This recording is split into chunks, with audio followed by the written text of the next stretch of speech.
Hello and welcome back to all dear students. Welcome to Career Planet. हम continue कर रहे हैं NCERT chapter रासायनिक बल गति की क्वेश्चन नंबर 3.6 से 3.10 तक स्टार्ट करते हैं। ठीक है, तो चलो पहला क्वेश्चन, यदि किसी अभिक्रिया के लिए अभिक्रिया द्वितीय कोटि की है तो अभिक्रिया वेग कैसे प्रभावित होगा यदि अभिकारक, ये अभिक्रिया है ना, क्रियाकारक पढ़ना इसको, क्रियाकारक की सांद्रता दुगनी कर दी जाए, आधी कर दी जाए। अब देखो क्या करोगी, आपको पता है कि अभिक्रिया द्वितीय कोटि की है, मतलब ऐसा मान लो 2A गिव्स उत्पाद। ठीक है, तो अभिक्रिया का वेग जो है क्या होगा, K A की पावर 2, क्योंकि अभिक्रिया क्या है, द्वितीय कोटि की है। ठीक है ना, 2A गिव्स उत्पाद द्वितीय कोटि की अभिक्रिया है।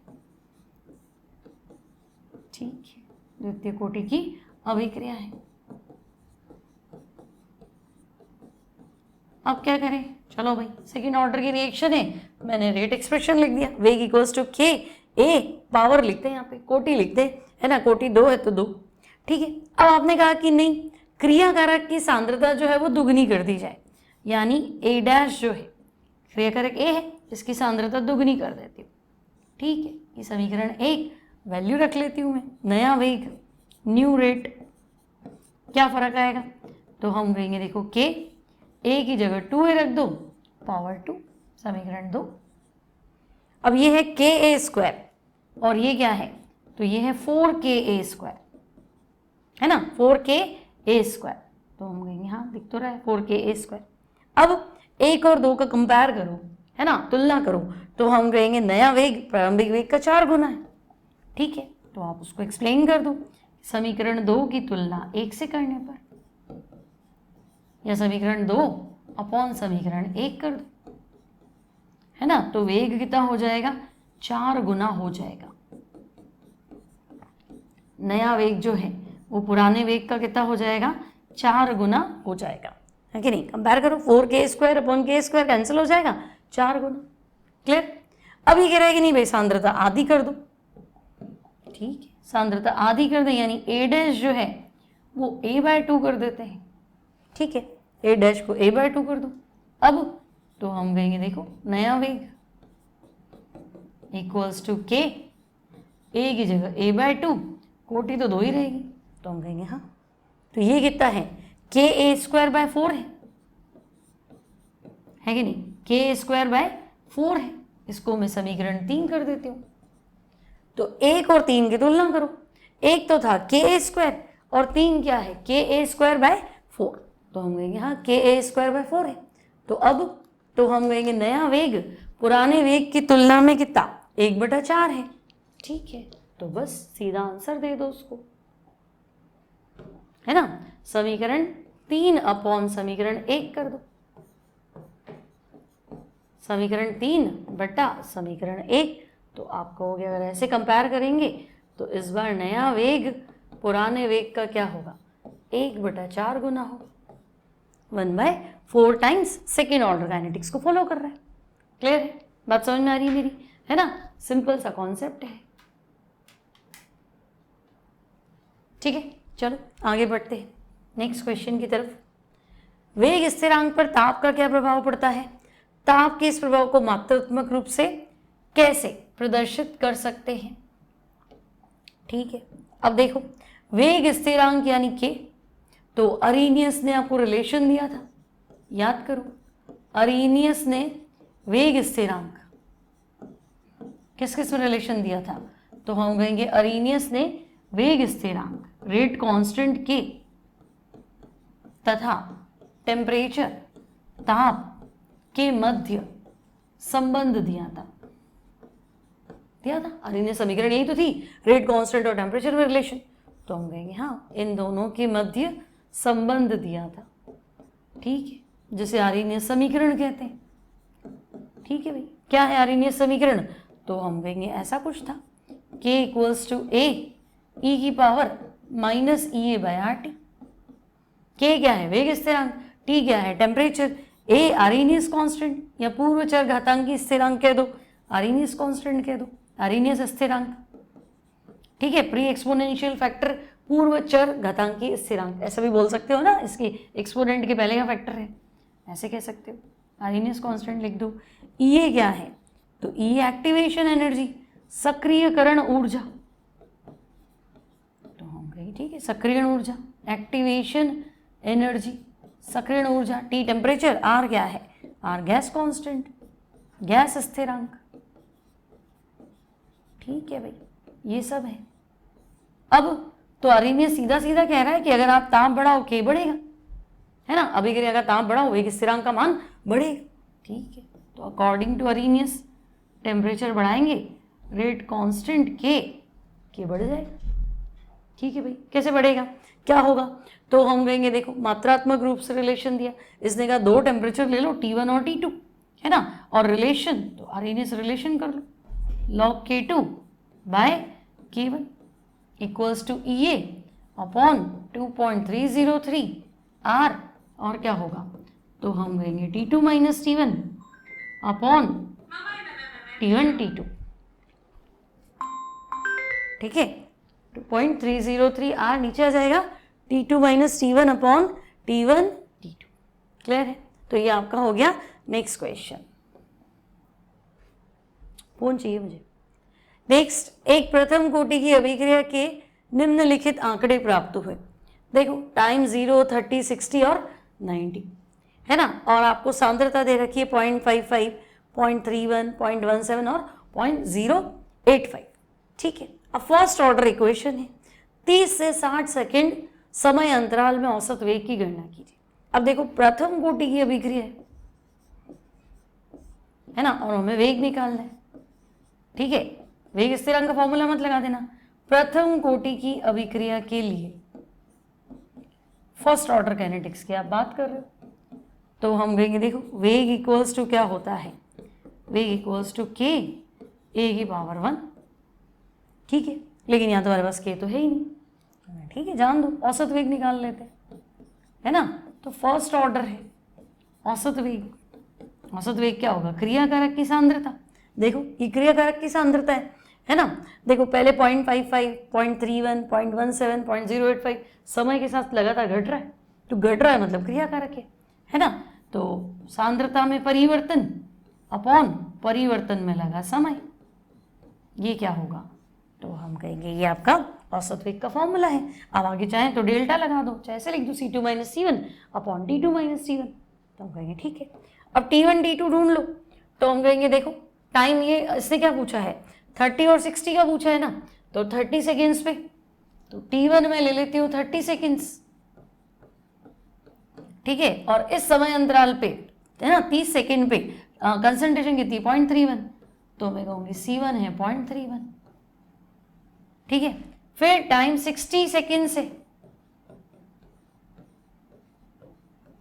तो सांद्रता कितनी है, तो 60 सेकेंड पे कंसंट्रेशन 0.17 है, ठीक है। मोल प्रति लीटर m लिख सकते हो आप, मात्रक लिखना पड़ेगा ना, मोल प्रति लीटर, मोल प्रति लीटर। अब निकालो, तो हम कहेंगे हाँ ठीक है, औसत वेग ही तो निकालना है, ठीक है ना। आगे माइनस समझे, तो क्रियाकारक है, क्रियाकारक की सांद्रता समय के साथ घटती, रेट ऑफ डिसअपियरेंस, विलुप्त होने की दर।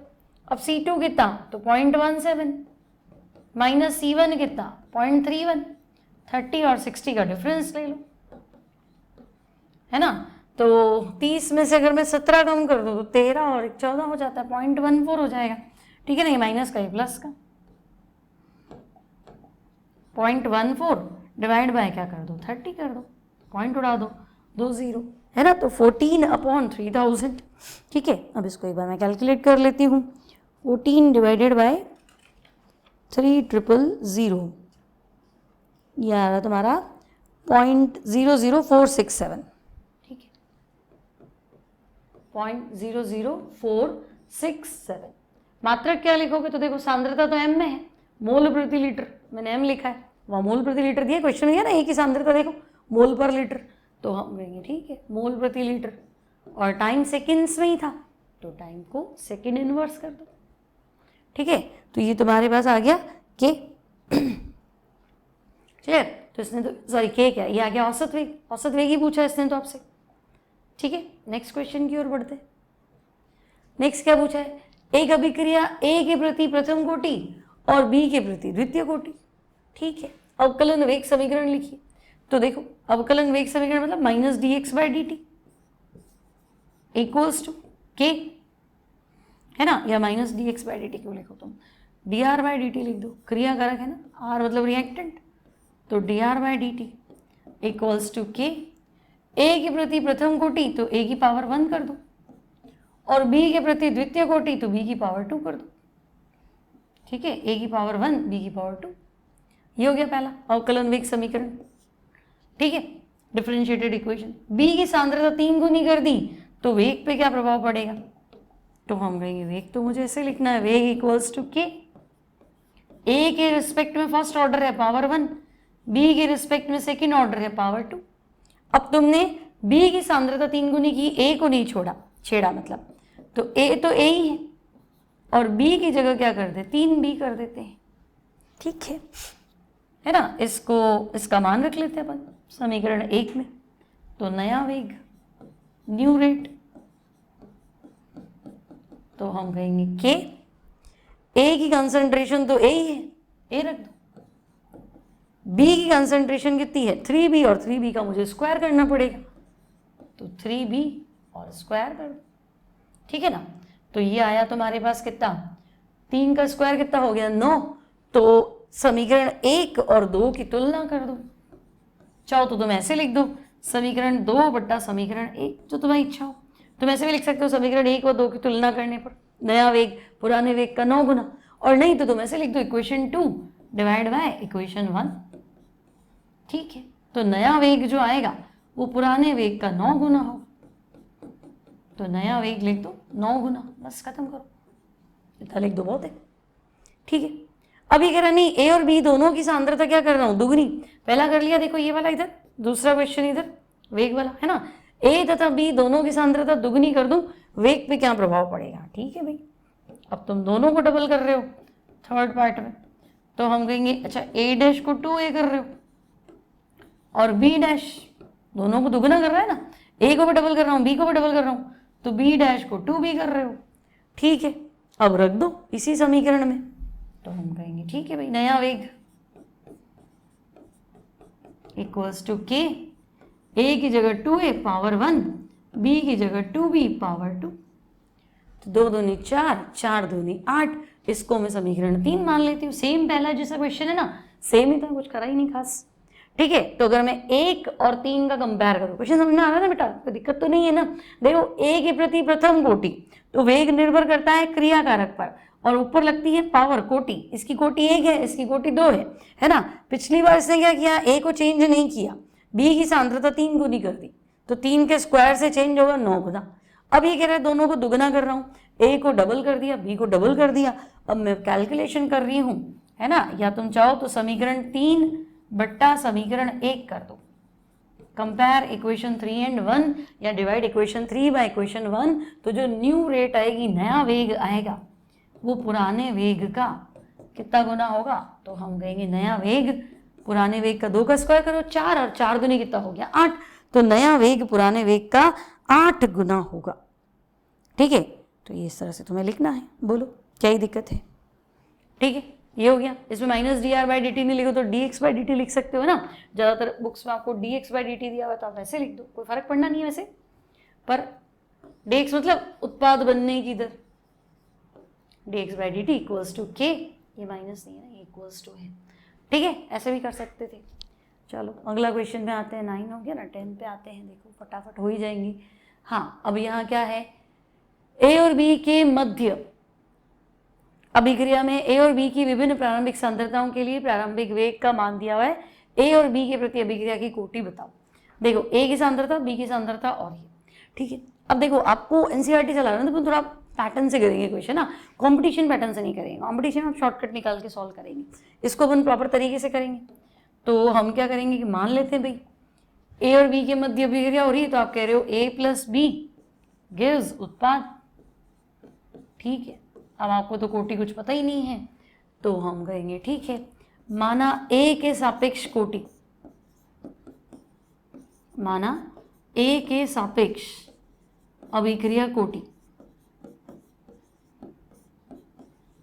ए के सापेक्ष अभिक्रिया कोटि P तथा बी के सापेक्ष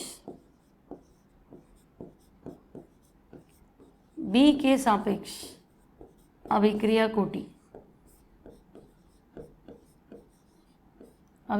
Q है। ठीक है, अब होगा क्या, तो हम कहेंगे वैसा कुछ है। देखो वेग इक्वल्स टू K, A की पावर में P कर देती हूँ और B की पावर में Q कर देती हूँ।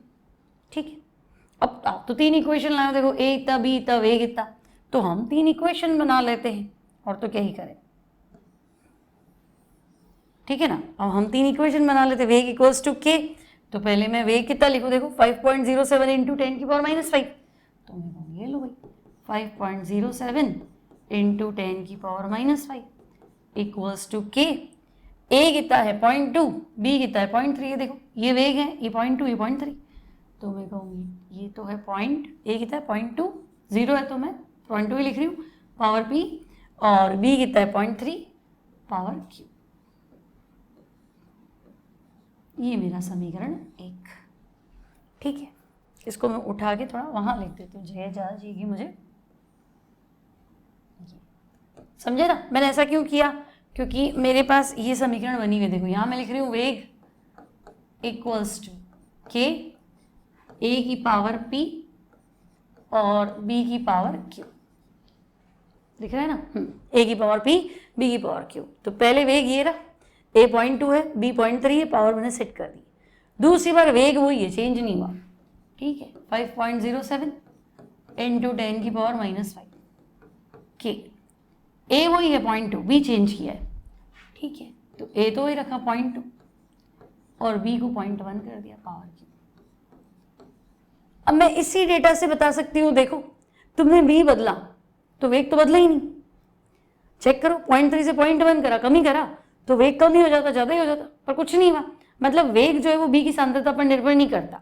तो अगर तुम्हारे पास 4 ऑप्शन है तो वो ऑप्शन ढूंढो जिसमें B की पावर 0 है, क्योंकि B बदला तो वेग तो बदला ही नहीं, तो B की पावर 0 है ना। तो 4 में से 2 ऑप्शन तो गड़बड़ाए, 2 तो गलत हुए, 2 में से आंसर निकालना है, ये शॉर्टकट तरीका। ठीक है, आगे देखो, तीसरी बार में वेग तो दिया है, देखो 1.43 इंटू 10 की पावर -4, बड़ा है भाई, देखो 10 गुना बड़ा है ना, इक्वल्स टू K। A कितना गया 0.40 पावर P, 10 गुना, मतलब पावर में 10 है, बाकी तो अभी इस पे कंपेयर करना है, और ये कितना है 0.05 पावर Q, समीकरण 3।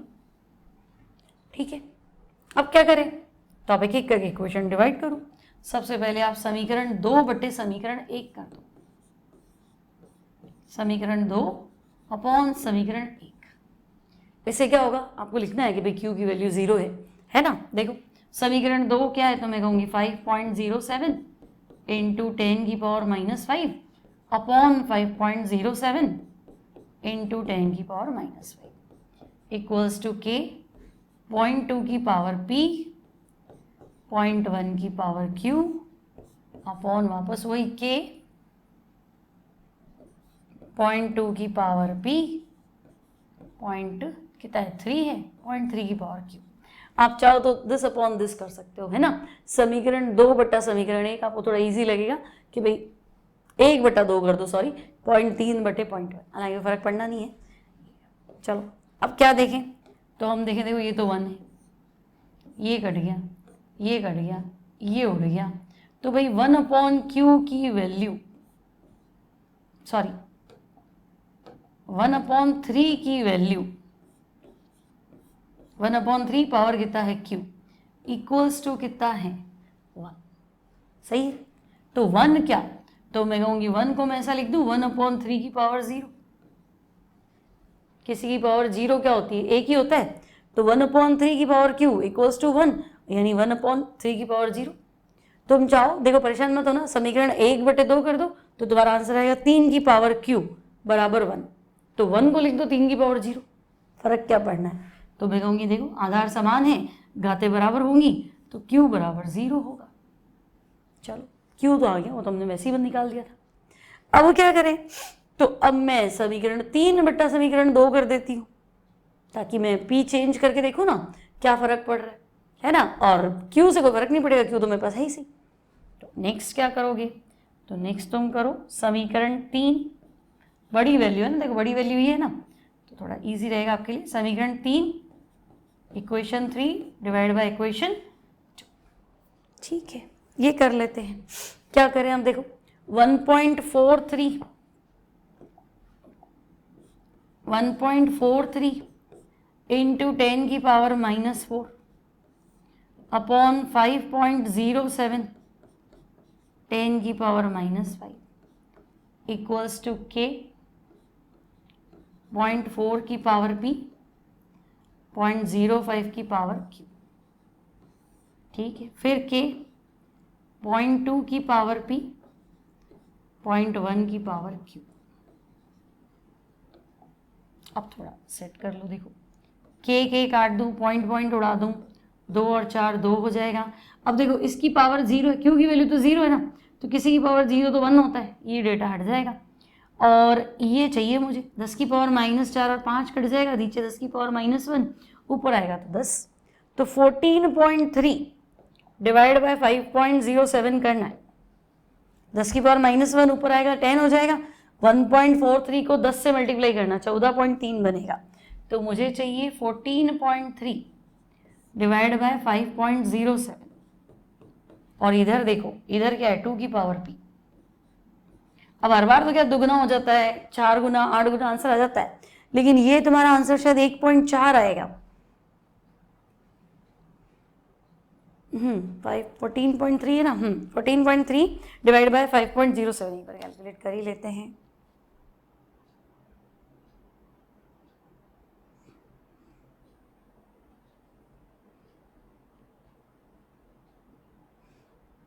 हम्म 14.3 डिवाइड बाय 5.07, सॉरी 2.8 आएगा, 1.4 भी नहीं आएगा। हाँ ये आएगा तुम्हारे पास 2.8 इक्वल्स टू 2 की पावर p, 2 की पावर p। अब इसका गेम समझो, 2.8 इंटू 2 की पावर p, ऐसे लिख दूँ 2 इंटू 1.4 इक्वल्स टू 2 की पावर p, बोलो 2.8 आया है ना, तो 2.8 को ऐसे लिख दूँ ना 1.4 इंटू 2। अब ऐसा क्यों कर रही हूँ, क्योंकि देखो 2 को तो मैंने लिख दिया 2 की पावर 1 और √2, बोलो 9-10 में पढ़ा था ना, √2, 2 का रूट कितना होता है 1.414, तो फिर 1.4 है ना, इसको मैं √2 लिख दूं, और √2 मतलब 2 की पावर हाफ इक्वल्स टू 2 की पावर p। कर लोगे, 2.8 है ना, 2.8 को क्या लिखो 2 इंटू 1.4, 2 तो 2 की पावर 1 हो गया, और मुझे 2 की रिस्पेक्ट में ही चाहिए क्योंकि 2 की पावर p निकालना है। और 1.4 को क्या लिख दूँ √2 मतलब 2 की पावर हाफ। हाँ अब ये तो नियम सुना है 9-10 में, आधार समान हो तो गति जुड़ जाती है, तो p कितना आएगा, तो p आएगा 1 + हाफ, तो भाई p तो आ गया 1.5 कोटि की अभिक्रिया 3/2, ठीक है। तो यही पूछा a और b के प्रति अभिक्रिया की कोटि, तो मैंने निकाल दिया है, देखो a के प्रति अभिक्रिया की कोटि p है जो कि 3/2 है, और q b के प्रति अभिक्रिया की कोटि क्या थी, q थी, तो q का मान तो मेरे पास आ गया भाई 0, और p का मान मेरे पास आ गया कितना 3/2।